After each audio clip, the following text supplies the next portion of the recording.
కొత్త ఆల్ట్రోస్ కి బాగా క్రేజ్ అయితే వచ్చింది. బట్ కొత్త దానికి పాత దానికి తేడాస్ ఏమున్నాయి అంటే కంప్లీట్ గా ఎల్ఈడి సెటప్ అయితే మనకు ఫ్రంట్ ప్రొఫైల్ లో తీసుకొచ్చిండ్రు. అదే మన పాత ఆల్ట్రోస్ లో చూసుకుంటే మనకు ఫాగ్ ల్యాంప్స్ కానీ ఇండికేటర్స్ కానీ అన్ని హాలోజన్ ప్రొవైడ్ చేసిండ్రు.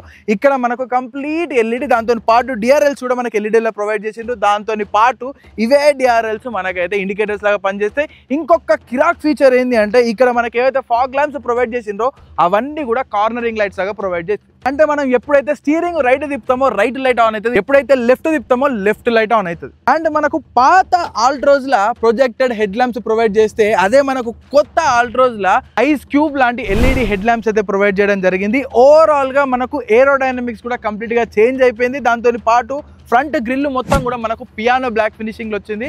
అదే మనం పాత ఆల్ట్రోస్ చూసుకుంటే మనకు ఉత్తుత్త బ్లాక్ కలర్ లా గ్రిల్ అయితే ప్రొవైడ్ చేయడం జరిగింది. అండ్ బ్యాడ్జింగ్స్ కూడా చేంజ్ అయిపోయినాయి. ఇక్కడ మనకు ఫ్రంట్ కెమెరా వచ్చింది.